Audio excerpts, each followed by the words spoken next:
I wanted to start with a definition of full stack. Full stack as we know it, as we understand it, and as individuals who come from so many different and varied backgrounds, it can mean very many things. For some of us, full stack means using an entire platform for development.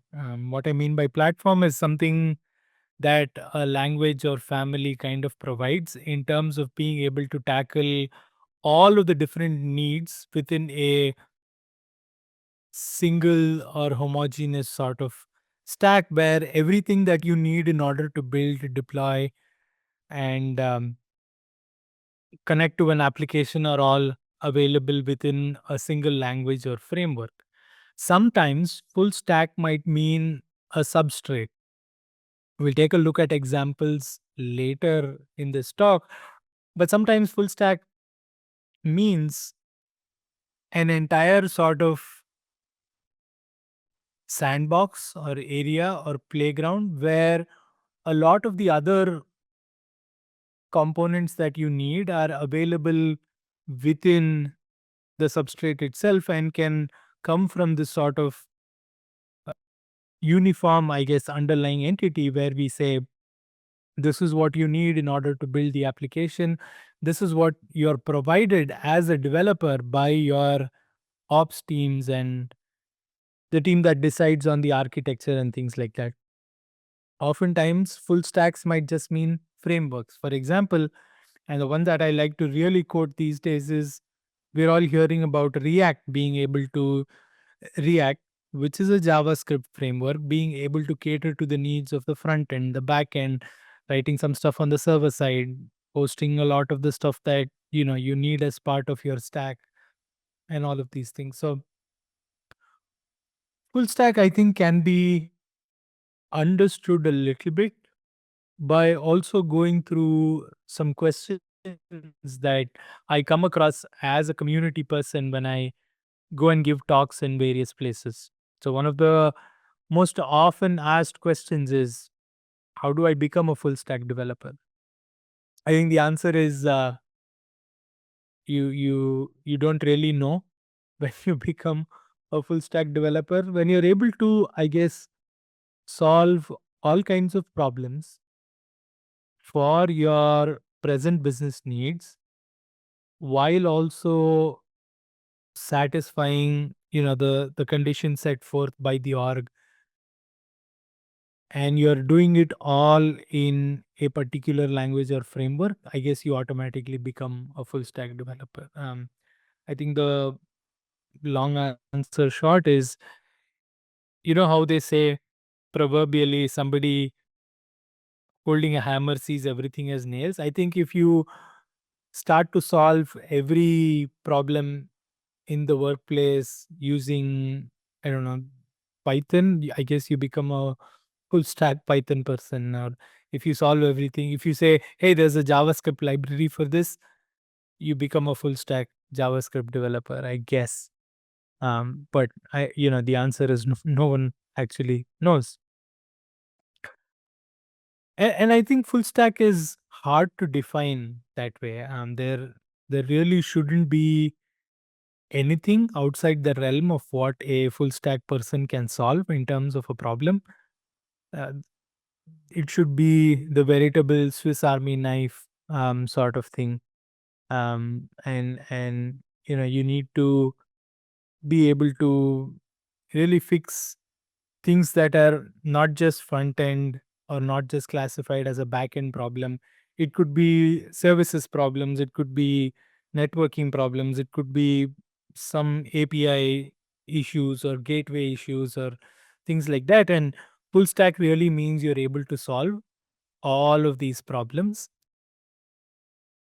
specifically in a homogeneous way. And that's my opinion, that I'll tack on to that. I'll explain why in a bit. So, coming back to this question of what is it, and it's very hard to define what exactly full stack is, but I like to think about it this way. We're all familiar with DevOps in some form or manner. That's another very mangled definition in this industry. Nobody knows what DevOps actually is. When you talk to people about it, they'll say, "Oh, it's using a bunch of technology." Some others will say, "Oh, it's a culture. Oh, it's a mindset. It's a way of thinking, etc., etc."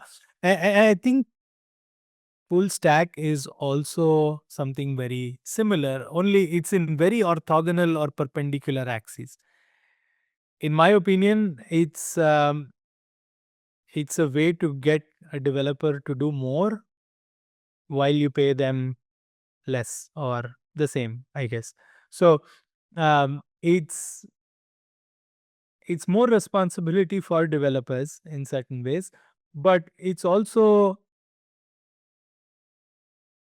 making sure that you're solving a whole range of problems. And I'm going to keep emphasizing this definition every now and then, because it's it is, in my opinion, the best way to understand it. So in any given day, you might have problems that are of many kinds.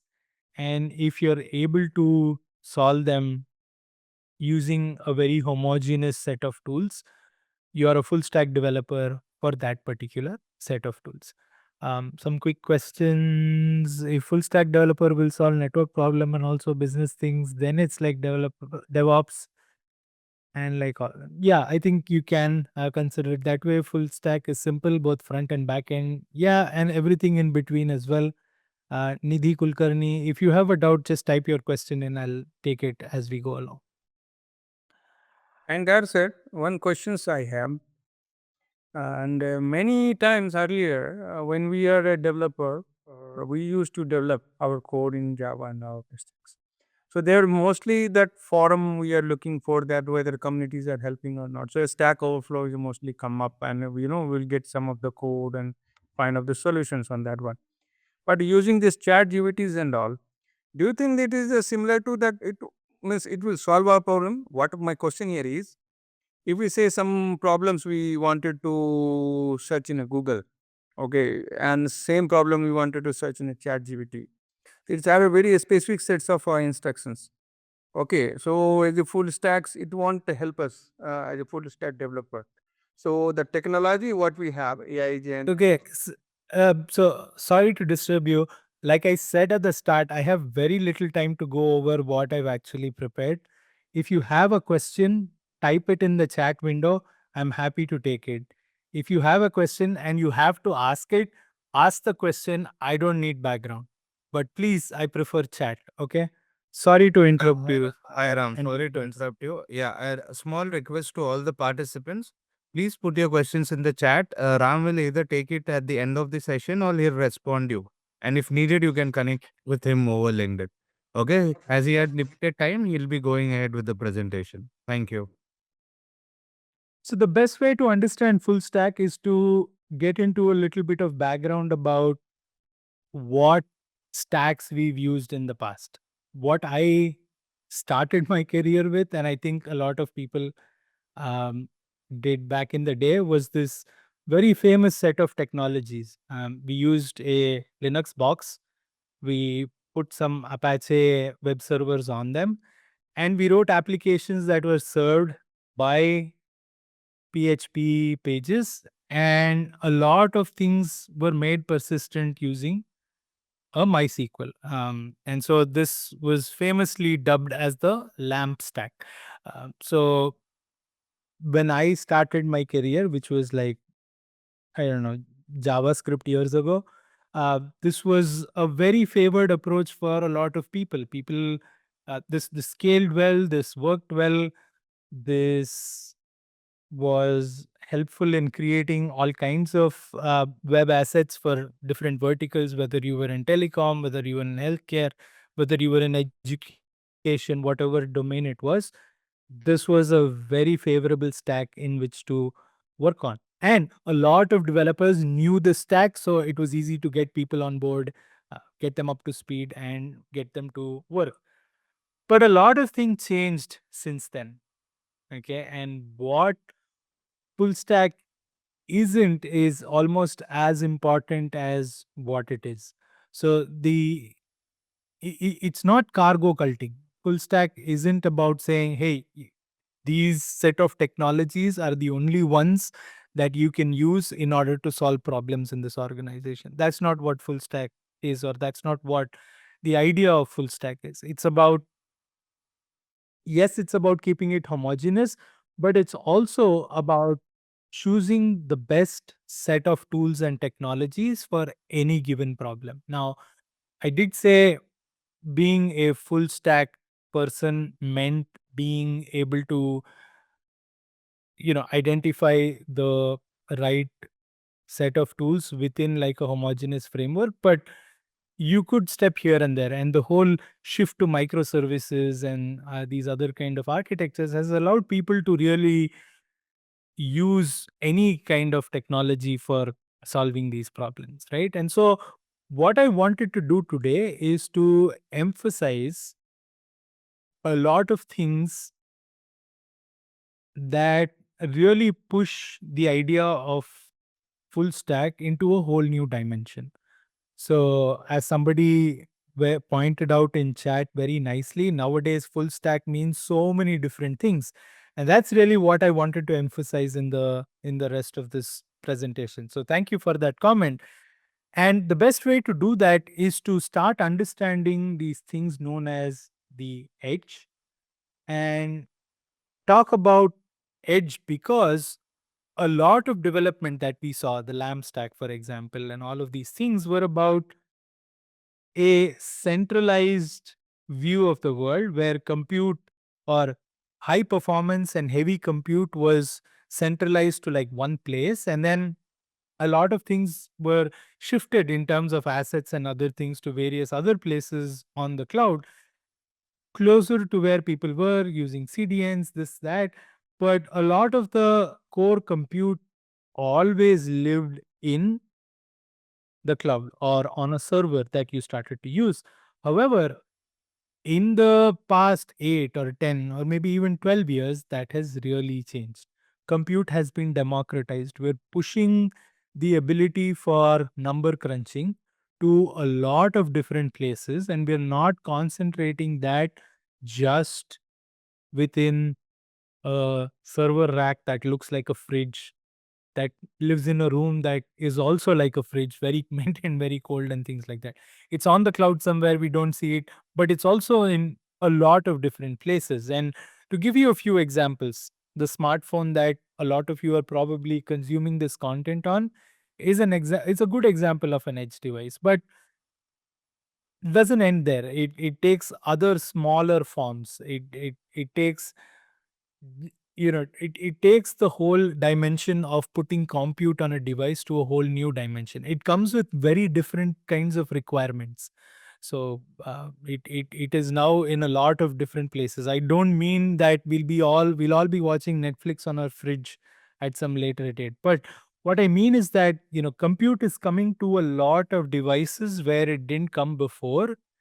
And as a full stack person, you should be able to design and deliver applications that function on all of these varied teeny tiny devices that might, live anywhere in a connected or not connected or intermittently connected space as well.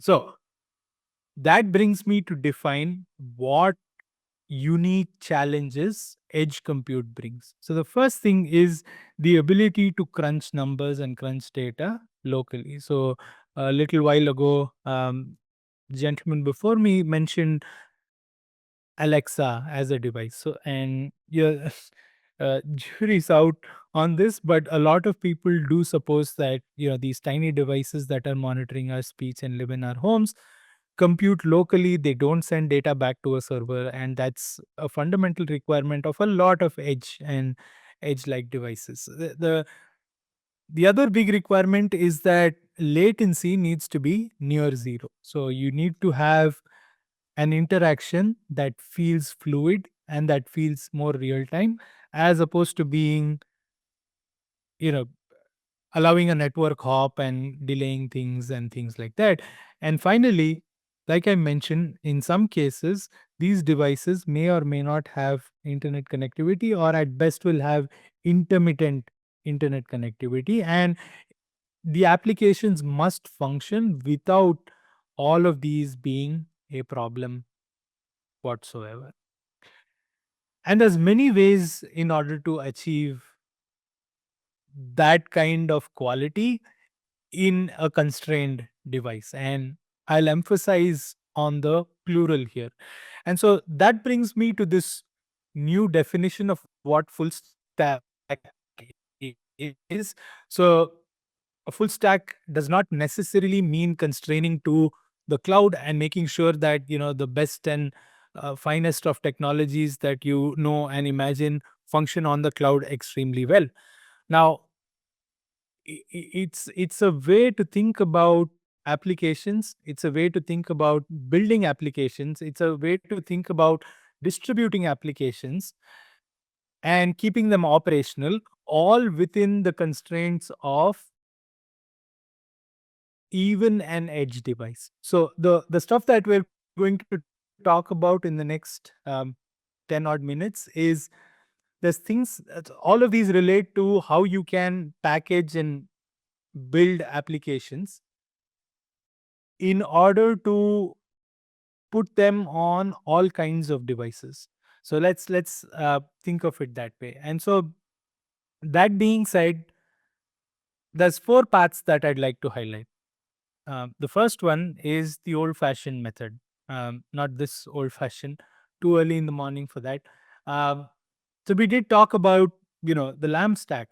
What's the problem with putting a lamp stack on an edge device?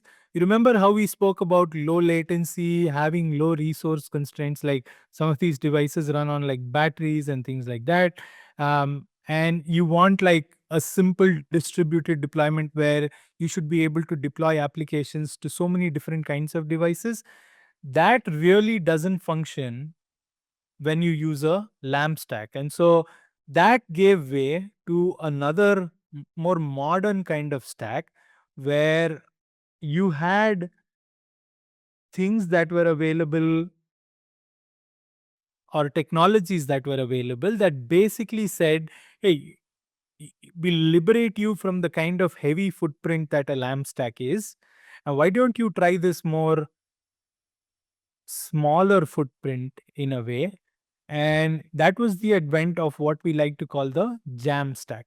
A jam stack was not specifically meant for edge devices, but it is possible today to use the jam stack or the JavaScript based stack for edge development, although that's not my most recommended approach. The Jamstack still works extremely well for uh, browser based applications and cloud based applications in general, but because of certain properties that are like fast load times, easy to handle traffic spikes, and because it's all like one homogeneous set of technologies, the ability to build and deploy these applications were pretty straightforward. So for that reason, the Jam stack is extremely, or what people like to call the mean stack, is extremely useful even for edge devices. Now, even better than the main stack is what people term the MERN stack. So, for those who are not familiar, mean meant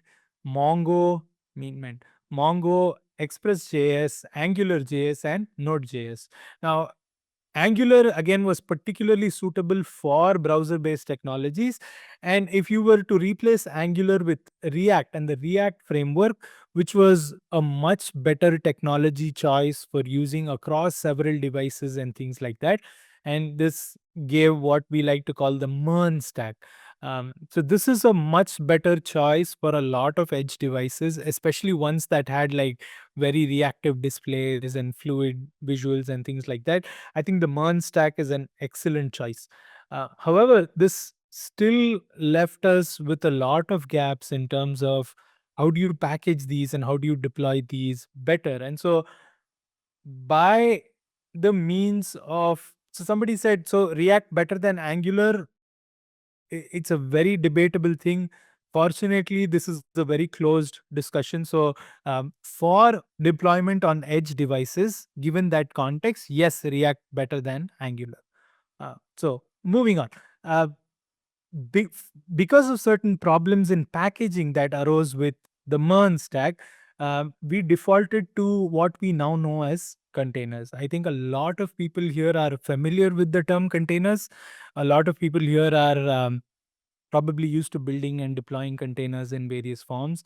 A lot of you probably use the term Docker instead of containers. Yes. So containers is the actual technology. Docker is a very specific implementation of that technology. So the history of containers goes back years and years, probably before some of you were born. And Docker built a very nice developer experience around what is a very old Linux technology, and it enjoys a popularity like no other tool does, right now. Why am I talking about containers? Containers are an excellent way to package your applications and put them on edge devices. So, irrespective of what language or family you're using, you can build it as an image, you can group images as a container and deploy them onto edge devices. So, in a way, your full stack abilities have now become choose the language or framework that are best suited for the problem, package those applications and that business logic in the form of an image and a container and deploy it. So now your full stack thinking is more in terms of substrates, the substrates that we saw earlier. And they're not just about, oh, I will use one language or family to solve every kind of problem. The idea is, irrespective of what language or family you use, you package them in a certain homogeneous or uniform way, and you use that as your fundamental unit as a problem solution. Why are containers great? Very resource efficient, very easy to deploy. You can put them and you can replicate them as many times as you want. And with technologies like Kubernetes and things like that, it's become so much more easier to do containers. Exactly. Thanks for mentioning that, Amrisha. You can put so many more containers on like the same device, and you can orchestrate them and do high availability, highly reliable applications. This is a life cycle of an an example Docker uh, you know footprint, and you can use Docker based commands to um, do things that are relevant to you. Now, where I think the sort of breaks the paradigm is, it's extremely functional for a cloud environment, no doubt about it. For edge environments, you have to start maintaining image registries or container registries and start pulling and pushing from there.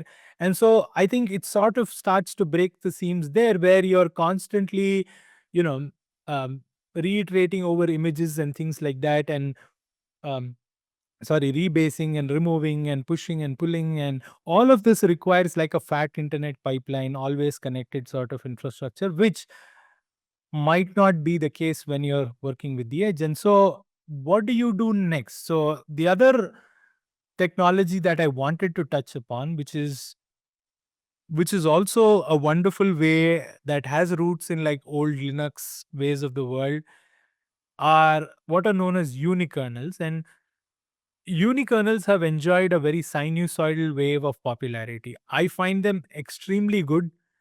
I find them very useful both for deployment on the cloud and on edge devices and anything in between, because they're very tiny. And I'll explain the architecture a little bit. You'll probably understand that what they do is they eliminate a lot of the unused parts of images and compile into like very tiny things that can load in an order of milliseconds as opposed to like seconds or minutes that you're used to. So that way they're extremely useful, and because they don't carry a lot of the OS burden and things like that, the security is much better because you don't have to worry about unused components and other components and things like that. And just in terms of sheer performance, they outdo any kind of application infrastructure that is available right now. So if you compare VMs and containers and these small VMs like Firecracker and Hyperlight and things like that, unikernels are much better than all of these. So hands down, you can get the best performance of all. So the way it's architected is, as you can see on the screen here, this is how your regular VM is stacked. In the containers world, you sort of flip this model of where the substrate is, and then you have like individual operating systems for every thing. In the world of like Hyperlight and things like that, you have the hypervisor that sits nearer to the individual applications. And in the world of unikernels, you eliminate these operating system layers altogether. So what happens when you eliminate the operating system layer is your, I don't want to say image, I want to say unikernels, but you can think of it as an image as well. Your image size becomes tiny. So if you have a 300 MB uh, image, let's say today, it can become like 2 orders or 3 orders of magnitude smaller and only take up a few kilobytes because you eliminate the operating system entirely. And it's possible because of this old technology known as libOS. So what libOS is it allows you to pick and choose the components of the operating system that you require and create a functional unikernel binary based on just the things that you chose. What does that remind me of? That reminds me of this restaurant that we go to, where you pick and choose only the ingredients that you want to eat and you basically don't do the rest. So somebody had a question about how it can function without an operating system. It functions with only certain components of the operating system that are necessary. Okay. So it's not about working without an OS, it's about working with those components of an OS that are absolutely necessary. I'll give you an example. In the old Java world, we used to use what is known as a JDK. Okay, this is not an apples to apples comparison. This is an apples to oranges comparison, but it'll still help you understand. You don't need a JDK in order to run a Java application. You need a JDK in order to build an application. But what a lot of people do is they'll require their applications to have a JDK in order for it to run as well. All it requires is a JRE. If a JDK is about 300 MB big, your JRE is only 30 MB big. Okay, so you can run a fully functional Java application using only a 30 MB JRE, but you always say that it requires a JDK to function. That's the kind of same problem that we are solving here. You need a gigabyte size operating system in order to run an application. But within that gigabyte size system, you only have some kilobyte or megabyte libraries that an application interacts with. For example, if you have a Node.js application, you don't need a LibreOffice in your Ubuntu. But when you say from base as Ubuntu inside your Docker file, you're downloading a whole Ubuntu operating system where you need only a handful of libraries. And so unikernels does that. It allows you to pick these handful of libraries in order for your applications to run. Another thing about unikernels is unikernels are built as a single or an environment that can run one single application. They're not a general purpose container or image like thing. So because it has only one application, it requires only that set of libraries in order to run and be successful. So if you have, let's say, a Go based application, your Go unikernel will look dramatically different from a Python unikernel, which will look dramatically different from a Node.js unikernel, for example. So a lot of these things are based on the single application that you want to run and function that way. So that's how they can keep their resources very constrained. But I guess the big thing that we want to talk about is, if we are talking full stack these days and we don't want to be constrained by language choices, we don't want to be constrained by devices and device sizes and those things, and what is the way we can really, have a unitary method or a singular way in which we can solve all these problems? And I think Wasm answers a lot of these things and answers them well. It checks off all of the boxes that you need in an edge device. It can function in places where Kubernetes and cloud native and all of these things don't work. and it's very suitable for distributed applications and creating that architecture that we want. The way Wasm works is you can write code in any language that you want. You can compile them as Wasm binaries. You can deploy them in a variety of ways for a variety of architectures as well. So this really today for me encapsulates the ideas of full stack better than ever before. And we live at an amazing time where full stack can really, you know, function or live in different forms or manners. And it's not about thinking in a very rigid way or in a very uniform and heterogeneous way. It's very problem specific, and that's really what we have to think about. But what it boils down to is really what your company cares about. Now, depending on which of these many characteristics you want, you have to solve problems in a particular way. And I think thinking about how to solve problems for a variety of infrastructure types and compute footprints helps you get there.